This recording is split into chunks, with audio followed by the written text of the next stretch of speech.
আসসালামু আলাইকুম। যে আমরা আবার এসেছি টিনের লং করতে। যে টিনের উপরে টিন জঙ্কা পড়েন এগুলো লং করবো, আর এই যে পার্টিশনগুলো বিলি এইটাও লং করবো। এই যে আজকে আমরা ভিতরে মরা সাফ করছি, এর ভিতরে সিলার মারতেছি। এই যে পার্টিশনের টিনগুলা জঙ্কার পড়ে রয়েছে, এগুলো লং মারুম প্রাইমার মাইরা সিরা। যে ভিতরে অনেকগুলো মাল সামানো আছে, দেখুন পাল্লা ডালায় তো সবটাই ডিজাইন নিব। সব বার্জারের রং, আমরা কোনো নিরলেক্স এশিয়ান এগুলো পেন্টের কাজ করি না, যা করি সব বার্জারের কাজ করি। বার্জারের রং ভালো, মানও ভালো, দামে বেশি। ওই যে এখন সিলার মারতেছি কাঠের মধ্যে।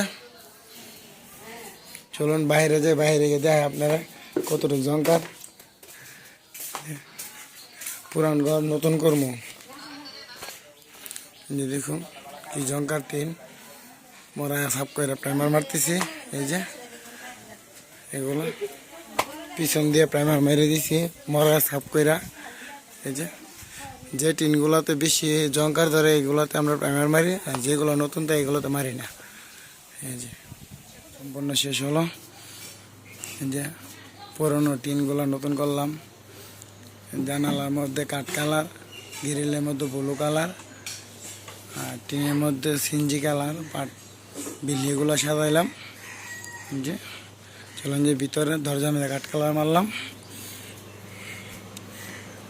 যে আমাদের ভিতরেরগুলা ভিতরের অংশ হচ্ছে বেড়ার মধ্যে চানের ফ্রেশ কালার, কাঠে কাঠ কালার, পাল্লার মধ্যে গোলাপি, আর এই দিক দিয়ে পার্টিশনটা হচ্ছে বেগুনি আর গিয়ে ব্লু কালার। আজকে আমাদের কাজ সম্পূর্ণ শেষ হলো, অনেক দিন হয়ে গেল আসতে। আর এদিক দিয়ে আপনার প্লেন সিটের ভিতর দিয়া সিনজি কালার মেরে দিছি, পুরাতন হয়ে গেছিল, মেরে দিয়ে নতুন করছি। আর এদিক দিয়ে ফ্রেশ কালার।